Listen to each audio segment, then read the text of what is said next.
Hello and good evening, and welcome to another episode of Tuesday Night Live here in the Honing Block with me, EJWAY. I'm so happy to welcome you here tonight to tonight's show, which is all about your career potential. Before we get into that, how has your week been? I hope you've had a wonderful week. I hope you've had a better week than I hope that everything has gone nice and smooth for you. Again, to the parents out there whose children have gone back to school, are you into the full swing of the routine? Are you happy to leave the house to do the school run? The weather is favorable these days, so I'm sure it's been nice for everybody. So yes, I am glad to be here. The show tonight is going to be, as per usual, packed full of great information. And what we're going to be talking about tonight is careers, your career potential. Now, here's the thing. The life that we live, sometimes we have plans. When we are young, we have plans. Sometimes when you're in reception at school, you think, yeah, one day I'm going to be a fireman, maybe I'm going to be a policeman or superhero or whatever it is. You decide that you want to do something with your life. As time goes on and as life happens, sometimes we actually get into that career path, but most people don't always get into that career path. Now, the question for you is, are you in the place where you should be in terms of your potential for the workplace, in terms of what it is that you dreamed to do and that you hoped to do, obviously within reason, because there's a lot of people who want to be famous singers or footballers, etc. And maybe that's attainable for you, maybe it's not. But within these kind of realistic realm of the average person, what is it that you feel that you should be doing? Are you where you should be in terms of your career? Do you just do a job to pay the bills? Is that what it is? You feel you're just in this, you know that it's not great, you're just doing it and you don't mind what really happens or what you don't really care. It's just a means to an end. Or are you doing exactly what you've been called to do? Are you in your vocation? Are you in that thing that you were made to do? Well, we're going to be talking about that tonight with none other than Claudine Adeyemi. And again, this is one of those guests I had from a show, Friday Night Live, a few weeks ago, and I spoke to her as well as a few other guests, and I was literally blown away by her story. It's quite an amazing journey. So let's talk a little bit about Claudine. Who is Claudine Adeyemi? Well, she is the founder of CareerEar. She in 2015 was listed in Property Week's Top 40 Under 40. She was named as highly commended as Junior Lawyer of the Year in the Law Society Excellence Awards of 2015. She was recognized as a rising star in the We Are the City Awards in 2016. And Claudine was a finalist in the National Diversity Awards of 2016. Black British Business Awards finalist in 2016, and she was in the Power List of 2017. Can you imagine? She was listed in the Digital Leaders DL100 list in 2017 and in the Rising Star category at the UK Social Mobility Awards in 2017. Can you imagine? Ranked in the 2017 Empower Top 30 Ethnic Minority Future Leaders list presented by the Financial Times, and by May of 2018, Claudine was named #1 in that same list. Kapow! Claudine was also named as the Bravo Magazine's One to Watch of 2018, and I am very happy, privileged to have with us tonight none other than Claudine Adeyemi. Good evening, milady. How are you? And welcome to the show. Good evening. Thank you so much for having me. What an introduction. I just sat there cringing.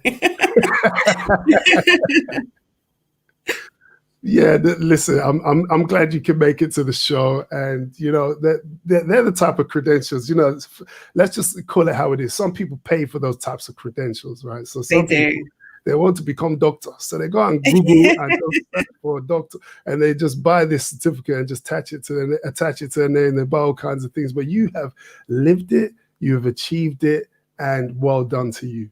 So thank you very much. Thank you very much. Very kind. How have you been? How's your day been? I've been okay. I haven't felt 100% today, if I'm completely honest, but it's been a productive day, so can't complain too much. And I think overall, been some challenges over the last few weeks and months, and things have been tough, but feeling very blessed all the same. So That's good. That's good. This is it. How are Look, you? we're alive. I'm alive. I'm alive. I'm here, and I can't say anything. I'm gonna get my cloth of antiperspiration because it's really hot. I don't know what's happened today. All of a sudden, the sun decided to come out. The sun has been behind closed doors for a good few weeks now. I think Yeah, at I've the end been of warm last all summer, day. it was stolen. Like, it was stolen. If we're quite honest, I It's meant almost to asked for my be, money back. I think in the UK it's meant to be 26 in London, I think this Sunday. Yeah, that's So we're just crazy. getting It's some like sunlight. it's like summer actually left. Like, summer packed its bags and said, "I'm not seeing you guys again until next year." And then all of a sudden, blam, it's just back, just like Temporarily though, that. don't get too excited. Now, this is the trick of September. It's the trick. It's Yeah. the trick, and the trick is Then you're the week supposed after to it'll be leave your snowing. house, huh? The week after it'll be snowing. You see that? That's the trick. The thing is, this is why, do you know what? Like, conspiracy theory time. You know, all these companies that provide Lemsip and things like that, they're like, haha, let's change the weather. Let's make them all hot so they go out without their coats on, and let's just turn on the cold weather so that they will catch colds and buy our product. That's Yeah, some conspiracy theory. yeah, that's what happens. Like, that's what happens behind closed doors. They all sit around a table. They all do it together as well, you know. So, but no, it really does try to catch people out this weather. They try to make you feel like, I can leave my coat at home. I've fallen for it before. I'm not doing it again. Same. Not doing it again. I look at the month and I decide whether I'm wearing a coat or not based on the month, not the weather outside, because at any given time it can switch. It can just change. No, I agree. My goodness. So, Claudine, tell us a little bit about yourself. I know I've mentioned all of these things. Now, I've mentioned some of the things you've experienced. Tell us about you. Tell us about Claudine Adeyemi. When you were a young girl, what was it that you aspired to be? Did you always want to become a lawyer? Yeah, great question. I think to start with, yeah, I mean, your introduction referred to a number of different lists that I've been really proud to be featured in, and awards that I've been incredibly humbled to win. But ultimately, that's not kind of everything to me. It's not everything that I'm about, or why I do some of the things that I do. I use those to try and amplify the work that I do, which I'll come to later. But in terms of me as a young girl, so yeah, I mean, I was 11 years old when I decided that I wanted to be a lawyer. It was the dream that I wanted to pursue. Not for any particular reason at that point, if I'm completely honest. I come from a background which is my dad is Nigerian, my mother is Jamaican, although my mum passed away when I was really young. And for me, it was a combination of, I guess, cultural, kind of looking back on it now, I didn't realize this at the time, but cultural pressures to aspire to a career that's kind of seen as quite prestigious, and a career that's, you know, very well respected, combined with going into a career path that would equip me with the ability to support my friends and family around me, and I guess have the life that my dad wanted us to have rather than the life that he endured. So yeah, I think that's kind of what the original attraction was. And then over time, it kind of really stuck for various reasons, right. Which, yeah, I can go into if you want me to bore you, but yeah. No, that's fine. From the time you said you had a Nigerian dad, that was it for me. You didn't need to say anymore. You didn't need to say, because he's not the strictest parent at all. He's it doesn't matter. It's just it literally doesn't matter. But you kind of just see it through, like, just the looks alone. You kind of know what he means by that. I'm sure, like, in Nigerian households, there are like 4 careers you can choose from. Like, that's it. It's either lawyer, doctor, engineer, or surgeon. A surgeon and doctor are different. Doctor is GP. Yeah, I think definitely I've got friends where the expectation was very much you're going into one of those careers. I think my dad probably lucked out a little bit because I was always pretty academic, and I guess it was kind of clear to him that I was probably going to do well, and go into one of those types of careers. So I personally didn't feel under pressure from him. My grandma, on the other hand, slightly different. Bit of pressure there. But yeah, I didn't feel too much pressure from my dad to go into law.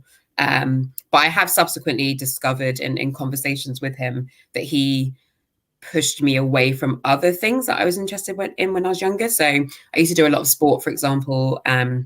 Used to do athletics. I used to play football, was invited to trials with Chelsea, all of that kind of stuff.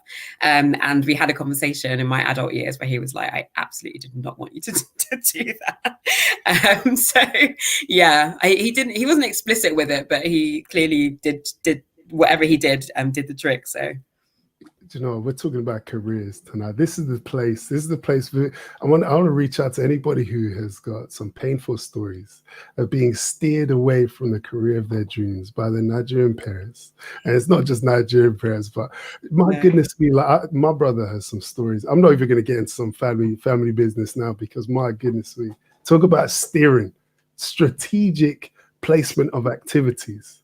We're not talking about just accidental distraction. We're talking about strategic planning. You're not going to do this thing. You're going to, and it's like, maneuvering fully away from certain areas. Yeah, I think, you're not the only person who's had that experience. But like you said, you were naturally academic, so that was good. Do you know what? It's quite amazing, actually, that you were 11 when you wanted to become a lawyer, and you actually became a lawyer. I think that's quite... That's quite mature, like from a young age, to say that's what you wanted to do. What happened? Did you watch LA Law or something? Was there like a TV program? Or? So what actually happened is, typical, Nigerian, wanted to be a doctor. So that was my first kind of ambition. I used to watch a lot of like Casualty and Holby City and things like that, and it completely put me off. Because at that age, I kind of saw doctors as doctors working in the hospital and potentially being around a lot of blood and things like that. And I thought, nah, this isn't really for me. The EastEnders of hospitals put you off a career in the medical industry. Yeah, basically wasn't really up for that. And so the lawyer was just the alternative kind of career in that stream, I guess. Like I said, at 11, didn't really know why, really. But what happened for me was that over time, as I started to learn what skills would be required, what subjects people typically studied who then ended up going into law, and that kind of thing, at each kind of milestone, it kind of reinforced that it was the right decision for me. So I found that subjects around kind of English and sociology and thinking about society, thinking about the interaction with people and within society, persuasive writing, being argumentative in all areas of my life, and a range of different things like that as I was growing up in kind of early teens, just kind of made me think, from the small amount I know about what it's like to practice as a lawyer, it kind of feels as though it's probably going to fit. And that just kept on happening over time. And it, just really stuck. That's so fascinating to me, because, I mean, maybe it's a boy-girl thing, I'm not sure. But when I was 11, I wasn't really thinking about a career. And if it wasn't anything as sensible as becoming a lawyer. It was, I don't know. Maybe I wanted to be Indiana Jones when I was 11 or something. I don't know. Many are not thinking about that, and that's okay. Yeah. I think maybe I wanted to be Leonardo from the Turtles. I think that's what I wanted to be. Yeah. That's a cool ambition. Yeah. I didn't know how I was going to become a turtle or a ninja, but I just kind of wanted to. They went underground. They had skateboards. Anyway, so you became a lawyer. You had that dream at 11 years old. That's amazing. And then you went on to pursue that path. Now, you're the founder of CareerEar. Tell us a little bit about what that is and what you do. And does that link to being a lawyer, CareerEar? What's the connection there? It does not link in any way, shape, or form. But my journey is kind of what triggered me getting involved with that work. So I guess I can explain a little bit about that before I kind of move on to what CareerEar actually is and what it does. Kind of long story short, I made it to my law firm and pretty early on felt like a massive imposter. There weren't people that looked like me. There weren't people from a similar background to me. There weren't people with similar interests to me. And I just felt like an outsider, didn't feel like I really belonged. And I actually remember pretty early on having a conversation with my supervisor, who I got on really well with, and expressing that I think I was going to quit because it just didn't feel like I was going to make it in that kind of environment. And he just told me that I'm being ridiculous and that I should be myself. But overall, generally, I just kind of realized, and it really dawned on me at that point, that I was kind of the exception to the rule, and I didn't think that was right. When I took a step back and started doing the research into educational attainment, destinations of people following school or university, broken down by ethnicity, and then started kind of looking at my friends, really kind of saw that bigger picture of actually people maybe have these ambitions to become a lawyer, become a doctor, or whatever else it may be, and actually aren't able to achieve those things. And it kind of, I got to a point where I really started to believe that actually ability means nothing if you don't have the opportunity. And so I wanted to do something about that. I started off with setting up a non-profit organization where we delivered skills workshops and insight days and things like that for young people. So focusing on 16 to 25-year-olds, and really focusing on that group in the middle that I always kind of feel like is the forgotten group. So not the what they call in the UK NEET, so not in education, employment, or training, and obviously not at the opposite end of the spectrum where the individuals are from very affluent backgrounds and very well connected and have access to opportunity. But actually this group in the middle who are out there, they're studying, they are ambitious, they are hungry for opportunities, but just don't have those networks and those resources. As a result of that work, quickly established as well that it was more of a social mobility issue that I was trying to solve rather than specifically a race-related issue, albeit with social mobility and the young people that we were working with, a lot of them did come from minority ethnic backgrounds. And so, I was just running this in my spare time alongside the day job. Wasn't linked at all, but forced my employer to get involved with various events and with donations and things like that. Roped in a number of different volunteers in my network, and was just kind of running with that. Worked with probably about 500 young people through various means, and then kind of participated in a number of other large events. So I know, for example, we've had Rashada from Your Future Ambition on here. We've gone to her events to speak to the young people from her network and things like that. So did all of that, and it got to a point where there was a specific thing that we were doing at the nonprofit was called the Student Development Company, and so there was this specific initiative that we were running called Ask a Professional, and we had set it up so that effectively every month you have a different industry. You could ask us a question related to that industry, and we would then go to our networks, find someone that could answer that question, and then kind of do that every single month.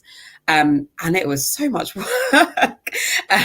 It was solving a real challenge because a lot of the problem was that a lot of these individuals just didn't have people in their networks who were part of these industries so that they could turn to ask these questions and gain more insights and knowledge. But it was really a lot of work to try and coordinate the whole thing on top of doing everything else and my day job.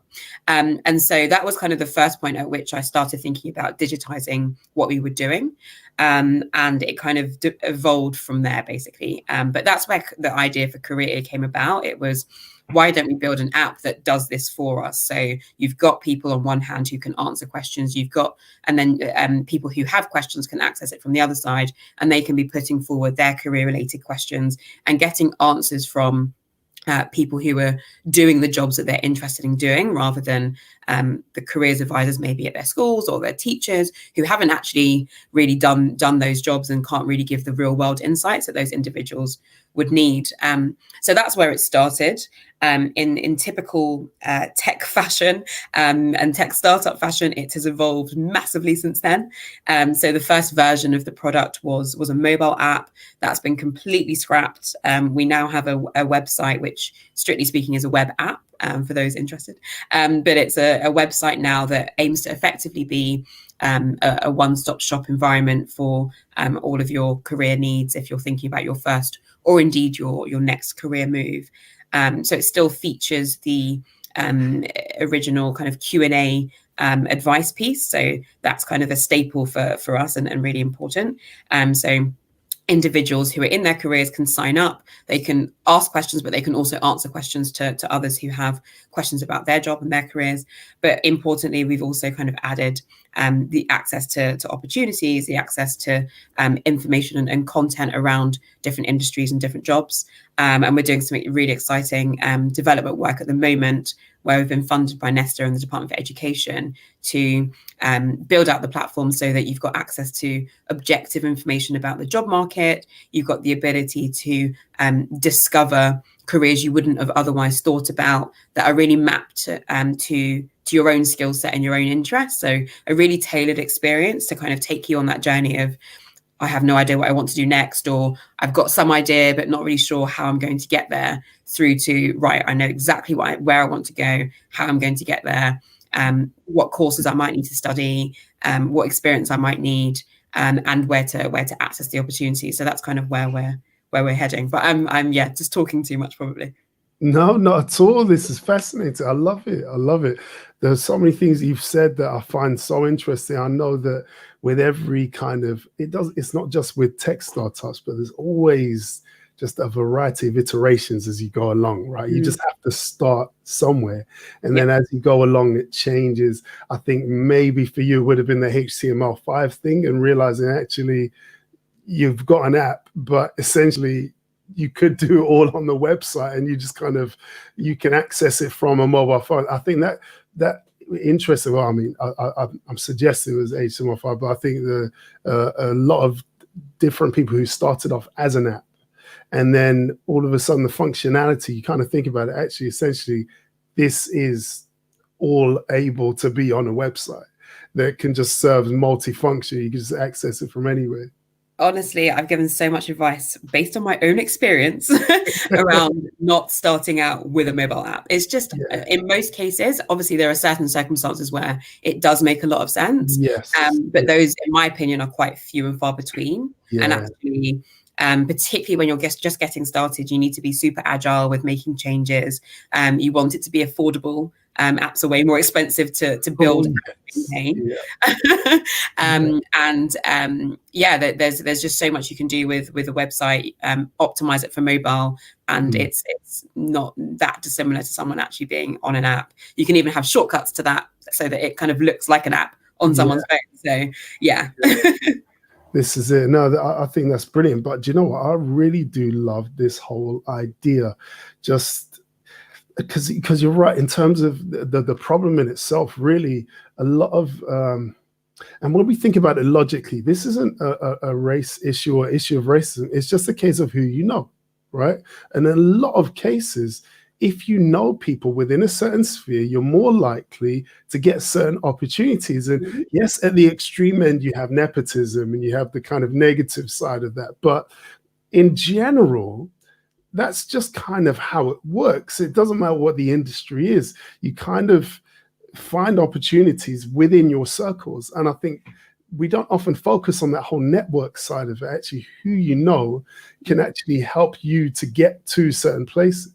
You know, if I wanted to get into construction, for example, and I don't know anybody in construction, my chances are less than if I knew lots of people in construction. And it's that type of thing. I think that giving people that place where you can not only kind of build a network, as it were, within that, or hear from people who are in that area. I think that's phenomenal, because I had a terrible time with a careers advisor at school. I had a terrible time. It was a bad experience. It was a bad experience, because I kind of look back on that. Yeah, I just think to myself, what were they paid to do? Like, I don't understand what they're paid to do. I was allowed to leave there and do what I did with my life. I was like, what? Someone should have sat me down and be like, no, look, look here on paper. Here are the salaries associated with what you want to do. And then you can see it all in black and white. You can actually hear from someone with experience. All of those things I did not have. It was just a person telling me I could work in a factory. I thought, what are you talking about? Yeah, that's the problem. I mean, to your first point, I think, part of why we exist is, like, we believe that access to this information, this advice, the opportunities, it shouldn't be a privilege. Like, everyone should have a right to access this, right?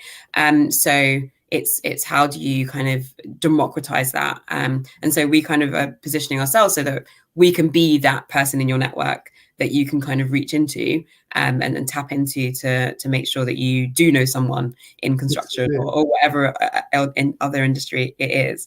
And then where we work with employers across a range of different industries, they will trust us to be able to then bring talent like yourself through. So that's kind of where we're trying to add value.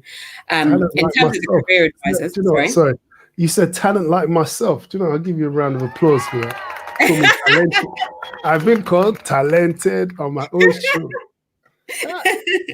We are all talented. We're just talented in very different ways. Oh, we're all talented. Oh, it's not special anymore. Sorry, we are all talented.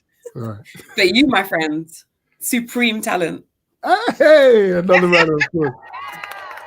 Thank you very much. Thank you. But yeah, I was going to say, in terms of the careers advisors, I do think sometimes they do get the rough end of things and a bit of a rough time. I have come across some who are good, but I think that a lot of the time the remit that they're given and the explanation as to what the ways in which they can add value is not clear and inconsistent. So from my experience, where they can be very good is having the most up-to-date information about how you can get to or get access to a particular type of career. So, for example, if the vocational qualifications are changing, or different types of colleges might offer different types of courses, and there are different career qualification paths into particular occupations. They should be pretty good at advising in relation to that. I have to shake my head because studies to keep up to date with this information. Yeah, I'm not one to bash anybody or anybody's career at all, but I'm talking about 1996. I'm sat down. There is a conversation. I don't remember it lasting more than 15 minutes, and that was it. Right? Yeah. But now, so you're talking about the more problematic ones, right? Which in my experience, and having spoken to a number of people who have expressed similar experiences to you, is the majority, sadly.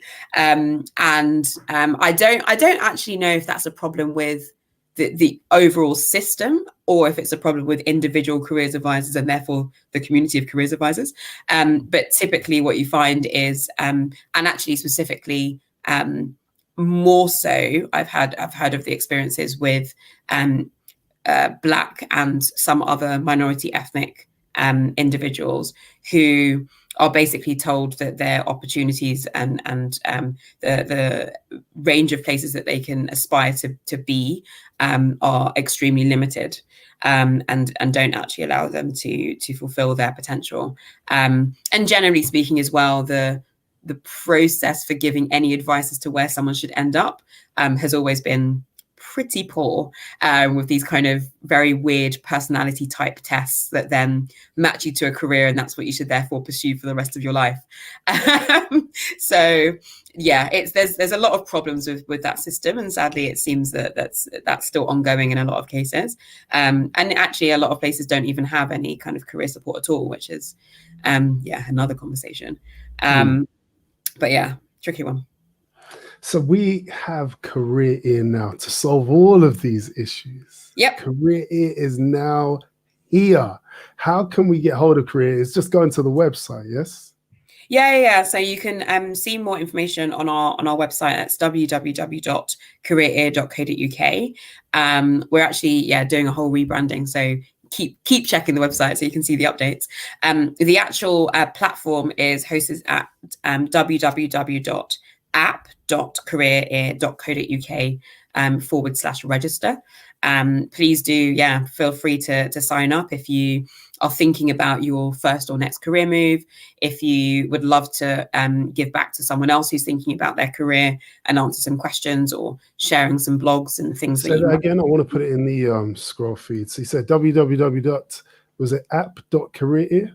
app.careerear.co.uk/register. Register. Okay. Yeah. So join us. We want to support 100,000 people by this time next year. So definitely join us on that journey as we try and make sure that everyone has access to make informed career choices. This is it, and it's very powerful. This isn't just for people who are at the beginning of a journey, right? This is for people who, as I mentioned at the top of the show, maybe they're kind of stuck in maybe what could be referred to as a dead-end career. You know, they're not really where they want to be. They're not where they're supposed to be, or where their potential could bring them to. And I guess this type of thing will be very handy to actually utilize as a resource and actually find out ways in which you could actually make that change, make that transition. Sorry, go ahead. Yeah, no, I was just going to say, we actually started, as you probably heard from the story, with young people. So that's kind of where we got going with creating the platform and who it was aimed at. But we ended up getting so many inquiries from people who were thinking about changing careers that we decided to open it up. And since then, we've conducted a number of interviews with adults who are working but wanting to thinking about changing career. And often it is that piece around it's that they're not doing what they're passionate about, they're not doing something that's purposeful, they're not doing something that for them is high quality or really realizing their potential, or frankly they want to be paid better and so want to level up and go into something else. And so we're kind of making sure that we're optimizing the platform for people who are thinking about changing careers as well. So if that's you, definitely check it out. That's amazing, because I think that type of thing, especially when people are at a certain stage in life, becomes increasingly difficult, more and more increasingly difficult, because you have things like mortgages, maybe certain families have children, and changing career can be quite tough. What do you say to people like that, maybe that kind of log onto your service in managing that transition? What are the best ways that they can do that? Yeah, I mean, it's definitely a difficult one. There's not really a one size fits all, I don't think, because everyone's different and everyone's got completely different circumstances and responsibilities. I think the starting point is, and I guess this is partly why we exist, is to make an informed choice. So we often hear of people who have kind of embarked on a particular path because they've heard something about that particular career, or they know someone in that particular career, and that's kind of inspired them to pursue that path, but haven't really done enough research and enough digging, gained enough insights to really understand if it's going to be the right fit for them. And so either they kind of start that journey of maybe studying to get a particular qualification so they can get there, or indeed just going straight in and starting a role, and then realizing at that point that it's not the right fit for them. And to be fair, there's a lot of learnings that can happen from that kind of experience. But certainly if you're in a position where transitioning is going to be more challenging, it's obviously ideal if you can kind of get it right as early as possible. So yeah, taking that time to make sure that you're making a decision that's based on sufficient data and information is probably where I would start. I think the second piece is Rome wasn't built in a day. So fair enough, you've got this kind of burning desire to transition into a new and exciting career and really fulfill your interest and passion and so on. But it may well be, and it may well be that you have to accept that the process for doing that might be a lot slower than you would otherwise like. So maybe it's that you have to study part-time instead of doing a kind of full-time course to get you to that role quicker. Maybe it's that you need to kind of take some time to save either for the costs of a particular course or even for the period of time at which you're going to be doing that course, where maybe your earnings might be reduced or you're going to need to spend more on childcare or something like that. So it's just kind of thinking ahead and making a bit of a plan around that. That's realistic, that's manageable, that you're balancing that against the need for your physical and mental health as well. I've definitely been there where you take on too much and you're kind of playing with burnout, and it's not a pretty place to be. So definitely making sure that you're balancing your plans with your health as well. And I think one of the things that does crop up quite a few times when speaking to adults is this idea around kind of work experience as well. I think work experience, the concept, is something that a lot of people kind of associate with young people, but actually it's a really, really good way of gaining the insights and I guess doing some prep before you kind of embark on that journey. So if you're not in a position, for example, right now to start studying or start making these applications to transition, because often some of the times these transitions can mean that you're taking a salary cut, and that might not be something that you can do right in this moment, for example. So maybe whilst you're waiting for children to grow up a bit, or you're waiting till you have enough income, or you're waiting so that you can get this salary increase to pay for the cost of your course, or whatever the case may be, what can you do in the meantime to start embarking on that journey? So does that look like doing some work experience and getting your foot in the field, starting to learn a bit more about that field and to develop your skills and your experience? And work experience doesn't need to be a work experience program with young people. It could well be that, your friend's running a business, you can offer to help out and provide your skills to that business to develop your own experience whilst you help a friend. It could be that there's a part of your current employment where you can move into, or you can shadow, or you can sit down and have regular coffees with someone in that department to learn more about what they do, if that's an area of interest. So I think it's definitely a question of thinking outside the box on a lot of this. And I think the final thing is sometimes a transition isn't actually the right thing at all, and or is just not going to be a good fit for you. And so again, it's thinking outside the box as to how you can make sure that you're not feeling unfulfilled across the board. So I'll give you an example. I've got a friend that I've been doing some kind of informal coaching with, and she is currently at a tech company, doesn't enjoy it at all.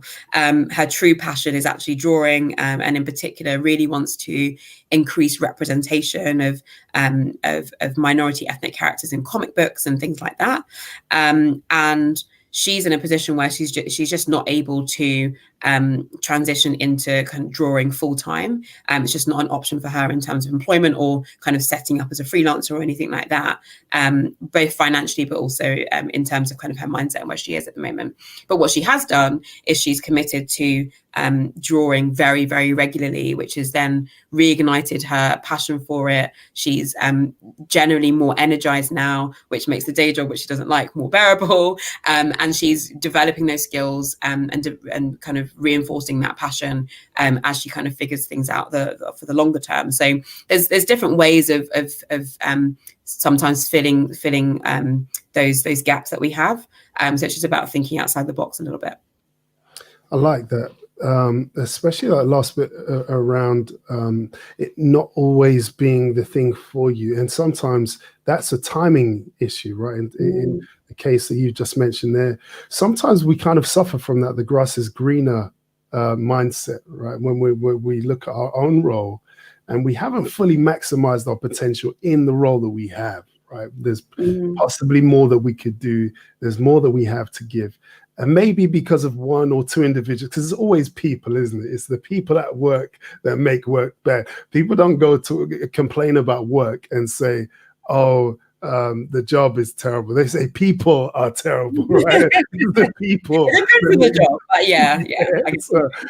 And what happens sometimes, people get themselves in the wrong mindset and everything is half empty, right? And as you're saying, sometimes the best thing to do is be a bit patient, take your time, reassess the situation. And like you said, that person is actually doing what they love. They're not waiting. They're not saying that I'm not going to. Actually, they're drawing, they're doing their passion. Then when the timing is right, it may be that an opportunity arises for them to do that thing. And they'll be in a much better position to do it. They'll have a portfolio. They will have been, working on honing their craft and be in a much better position than if they kind of just, sat off and let life happen to them. It's about being intentional, I think. Yes, definitely. It's very, like you said, there's no one size fits all answer regarding that. I think it depends on the individual circumstance, and people really kind of have to just weigh things up and think about what it is that they want to do. I know I have relatives who they weren't doctors. If one of my uncles, he wasn't a doctor, a doctor, but he wasn't a doctor. He married a doctor and he became a doctor. So they're now both so Nigerians, what can I say? Yeah. So that's like the standard transition. But that worked for them. So he was able to study because there was enough coming in, etc. While that development happened. But for some people, that's not a viable option. And really, it's just a case of looking at what is realistic and mapping out a plan. Because sometimes it's not never; it's just not now. It's, as time goes on. Okay. That's really okay. Yeah. Goodness me, very interesting. What I want to talk about is you were trained as a lawyer, you got into law, and then all of a sudden you start this. And like you said, you were kind of getting your colleagues, there was sponsorship involved in some of the events you did initially. How did that pan out? Was that easy? Was that like, I could juggle these two things at once, or what happened? No, I was burning out. So basically, I was doing both. I was juggling running, well, at one point, the student development company, CareerEar, and being a lawyer. I also get involved in a bunch of other things outside of work as well. Sitting on a board of a charity. So kind of have those commitments, mentoring, delivering workshops, speaking at events, all sorts of different things. So constantly balancing quite a lot, which I do not recommend.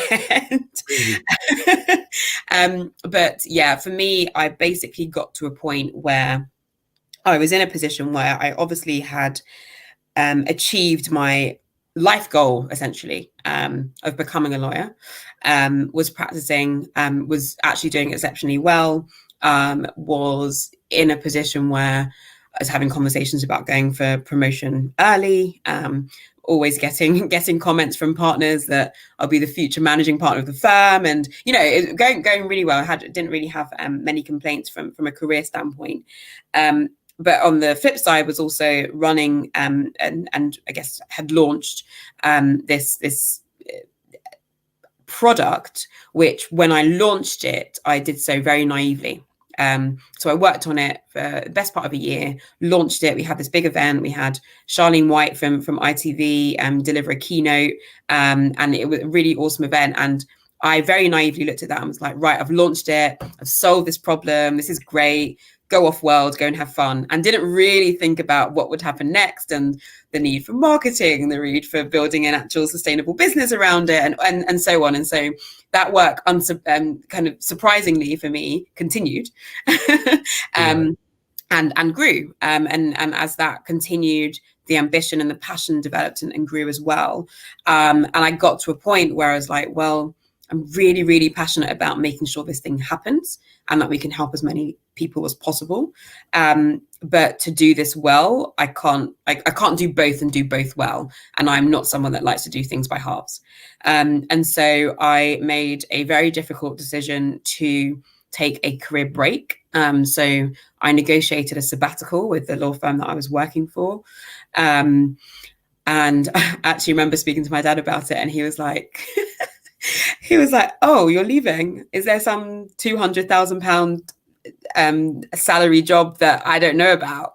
I was like, nope, I'm leaving and there's not going to be any money coming in. So I'll see you for dinner on Sunday. So yeah, he wasn't very happy at first, but we're good now. Hold on a second. Did you say that and then run out of the door very quickly? Basically. Yeah, because that's what I would have done. I'm like, smoke. Dad, I've quit my job, left my salary back. Just run out of it. Yeah, all those years of hard work. Yeah, bye. So that happened. Negotiated a 9-month sabbatical. I obviously did this with planning in advance, so saved quite a lot of money to make sure that I had enough money to survive during that 9 months. It wasn't one day I was like, I'm going on sabbatical, bye. So I did that, which was really good. Got, I think, probably maybe 6 months in and was like, nah, 9 months isn't long enough, gonna need some more time. So I spoke to them, extended it for an additional year. And then, so that was August. I always get my timelines a bit stuck. That was August 2018. I first went on sabbatical. And then in February of this year, I went back to them and was like, I'm not coming back. So I left for good in February, which was, quite a big jump. So I've done a career transition. However, what I basically got, the point that I got to was that I had, by that time, I'd rebuilt CareerEar. So we launched with an event with UBS in January. We're continuing to build, as I mentioned before, built up a team. So we've got a team of 10 people now.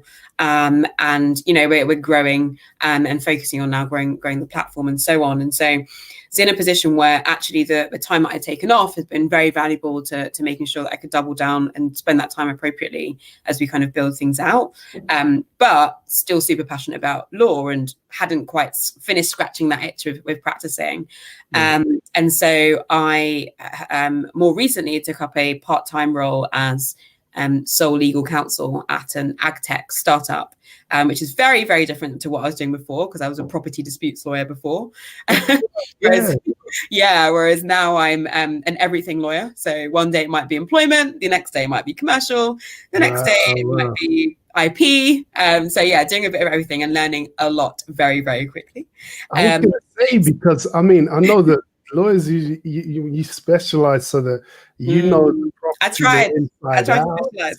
So that people try to throw a curveball at you, like, actually no, according to blah blah blah, and you just pull out the information there on the tip of your tongue. But now you're doing lots of different. That must be hard. It's tough, and also the markets in which we operate are Tanzania, Kenya, and Uganda.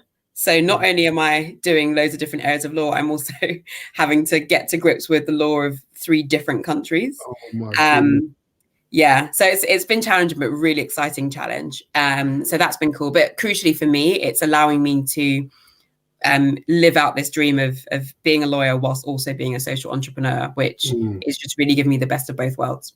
That's brilliant. Wow. So you experienced the burnout.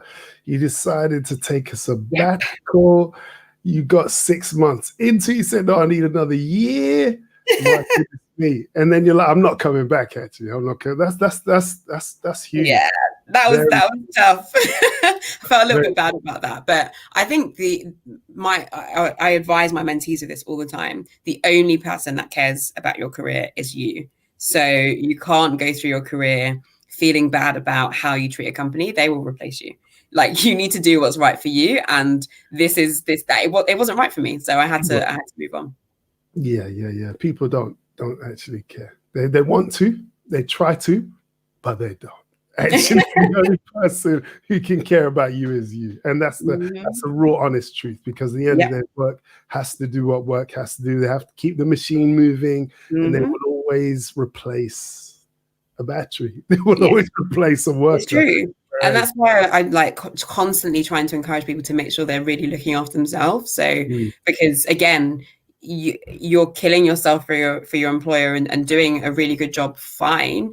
But if that's going to come at the expense of your health and your mental well-being, what's going to happen when you're not there? They will replace you.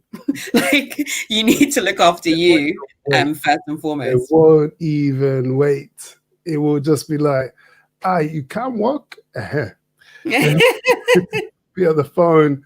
We need a replacement. And that's it. They just carry on. It's fine. Yeah. And they have to. So again, part of the reason is, you can't really expect much there. That's what they have to do. So this is a part of contention for a lot of people, though, when it comes to just the guilt of not being at work, not fulfilling your role. There are a lot of people who feel that workplace cannot function without you as the individual.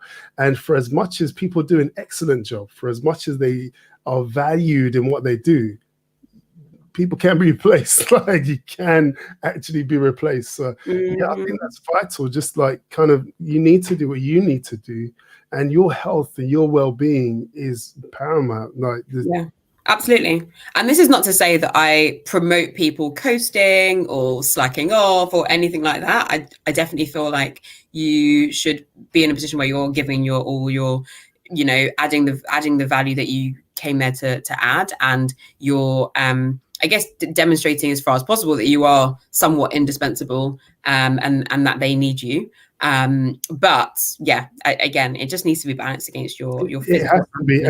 And I don't think that anything you said suggested any of that, because the reality is you had all of those awards and accolades and everything.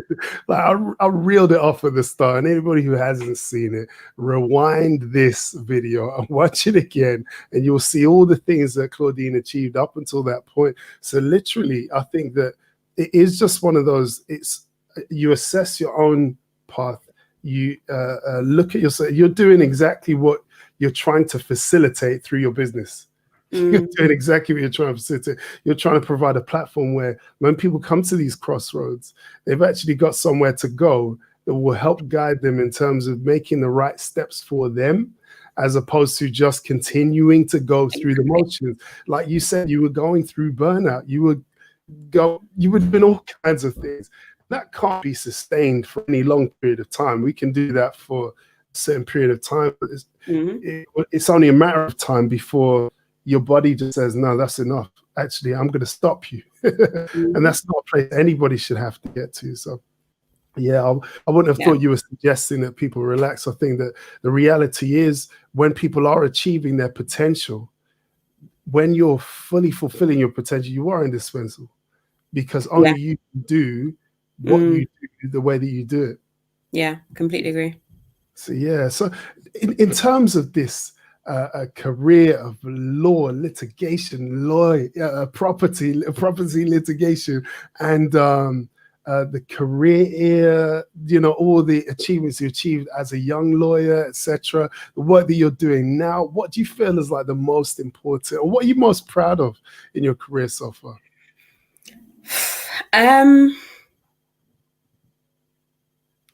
Good question.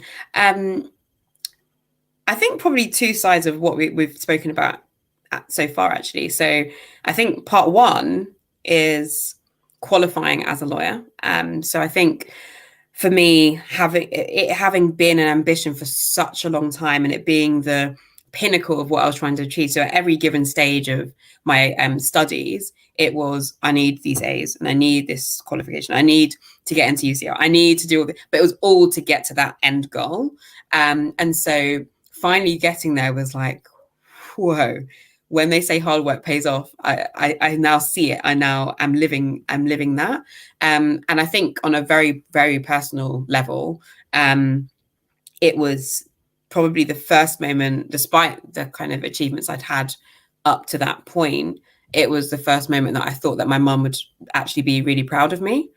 Because I lost her when I was 5. And so part of that thing that kept me going was I need to get to this point so that she would be really proud of what I'd achieved. So I think that was probably one of the proudest moments. But I guess almost equally, or maybe equally, is also leaving to make that massive jump and that transition into a complete unknown, not obviously got any kind of background in technology whatsoever. At that point, it was just me really as well. Hadn't met my co-founder yet at all, and kind of just, it was all in God's hands really to bring her to me, to equip me with the strength and the skills to progress something that I really didn't have a right to progress, because I didn't know anything about what I was doing. It's all kind of learning as I go. And so, jumping into that unknown with no income and no, real knowledge of as to how I was going to get to that kind of the end goal, is also something I'm really quite proud of, and I'm pleased that I did. That is amazing, and I love it. You know, I'll give you a round of applause. Yes, well done. Because the fact is, you know, a lot of people, they like to kind of have it all together, and some people, that's how they function. They have to cross all the T's, dot all the I's before they take a step in any direction. But you're saying that you jumped in 2 feet, you started doing it. You didn't have knowledge of computer, you didn't have that as a background, but you're like, this is a problem. I need to solve this problem. Let's just get straight in and let's get involved. As you said, your co-founder came in as the journey had already started, and then that helps things to get to that next level. And I'll just say that to encourage everybody who's watching or listening to the podcast, that you can do it. And I say this time and time again, but a lot of people, they're down on themselves thinking they haven't got this qualification, they haven't got that credential, they haven't got this experience. But you are a testament that actually you can go out, you can solve a problem, and you can make things happen in a real way. You know, not just a blip, but actually in a real way, make a difference and actually make a future of it as well. You know, what you're doing now, I will promote till I'm blue in the face, because I'm really big, I'm really big on people, especially young people, knowing what careers are available. You know, as a teacher in my career, I've asked that question time and time again. What would you like to be when you grow up? What do you want to do as a career? You know, and for the amount of footballers I've heard, you know, I want to be a footballer, I want to be a singer. And then towards the end of me leaving school, it was, I want to be a YouTuber. I was like, what do you mean you want to be? Shout out to YouTube. but, you know, I'm like, what other careers? And this is the thing, it's fine for a young person to say what they aspire to, because some people, they have the potential to be footballers. Some people, they have the potential to be singers, etc. And that's great. But I always say, what else is out there? And that is the sticking point for a lot of young people. They don't have the access to the information of what is out there. And they don't have, it's not just young people. It's not just young people, us adults as well. I mean, I guarantee between the two of us, we couldn't reel off the range of different options are out there, because there's so many, and they keep growing as well, and keep changing. And that's one of the things I'm really passionate about, both in terms of kind of what you were talking about in terms of the footballers and the singers, but also in terms of what we were talking about at the very beginning. So thinking that the only options are lawyer, doctor, engineer, actually. You can only be a doctor, a lawyer. There are so many options. You want to work in social media. Social what? Go and get a real job. Go and do your studies. And that's one of the things that we want to solve, to make sure that people just really realize that, my goodness, there are so many options. There are so many options, and some seriously well-paying options as well. You know, I actually know somebody who wants to be an actuary. I said, what's an actuary actually? They said, oh, an actuary, actuarial science. I said, what on earth is that actually? And they're like, no, it's actuary, not actually. I was like, oh, I looked into it. I'm like, whoa, the starting salary is. I remember when I first discovered that. I was like, Yeah. So Yeah.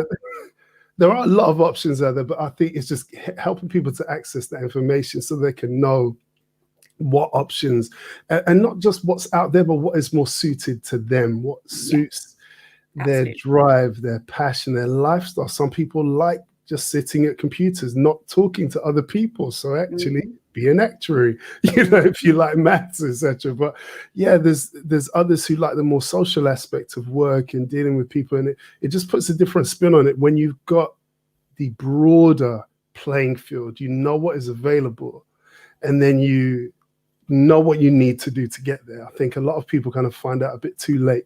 I think the earlier that people can find out these things, the better. Because like you, from 11, you planned out your whole educational career. You knew what you needed to get grade-wise.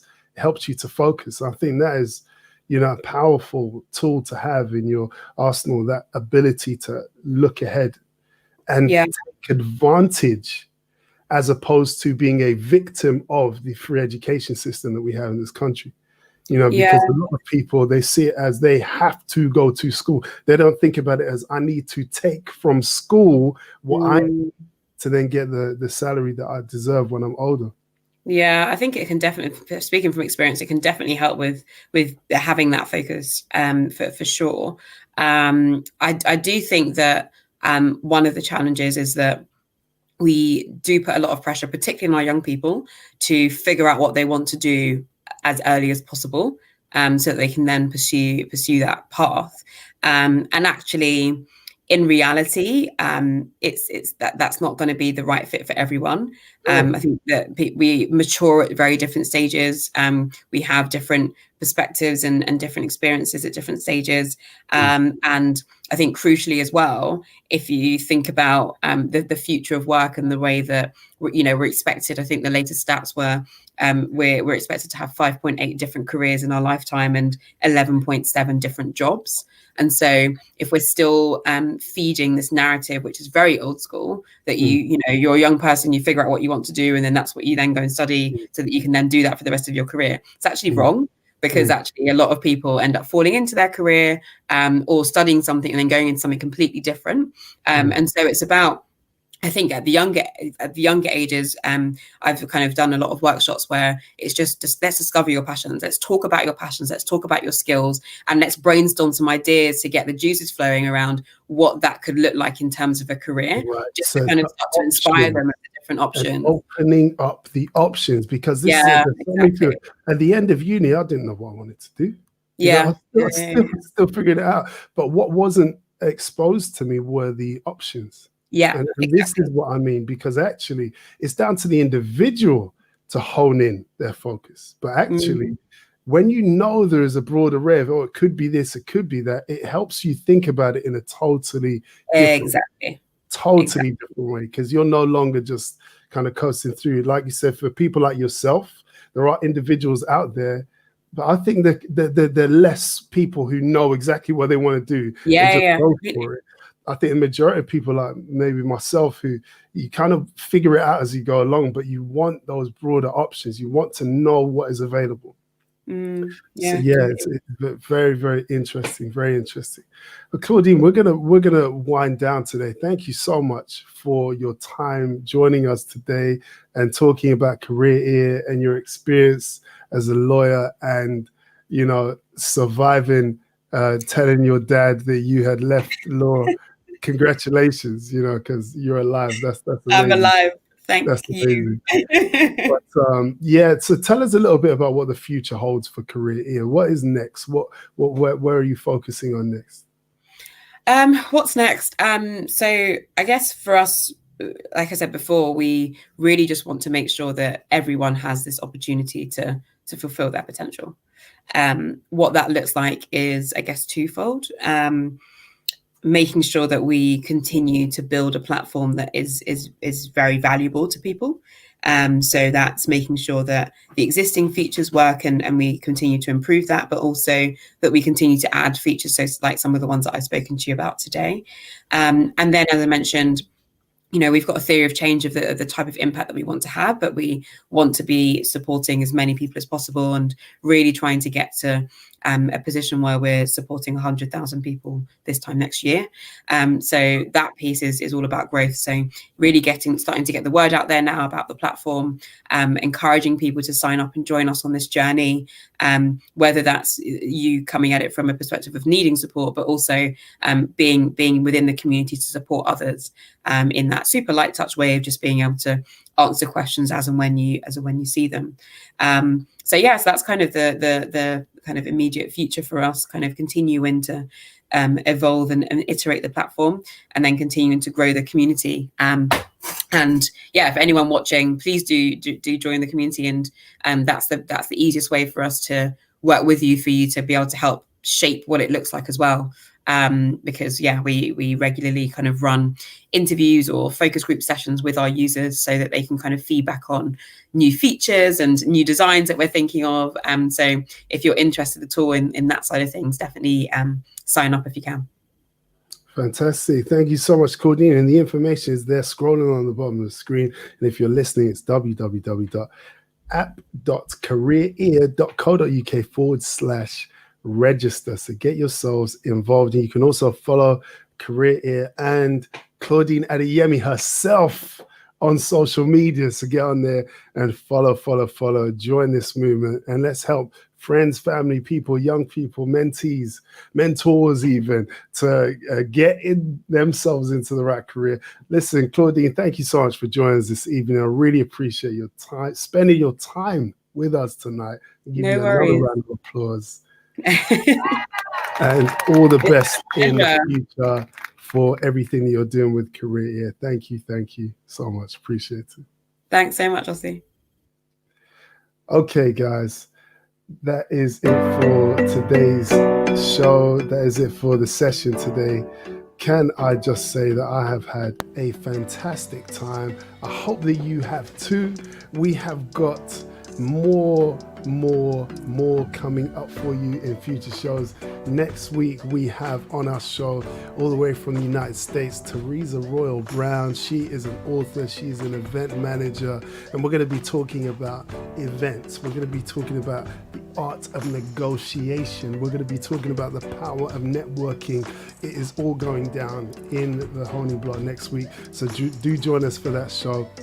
And don't forget to follow Claudine Adeyemi at CareerEar and at Claudine Adeyemi, and register for CareerEar. It is a fantastic venture.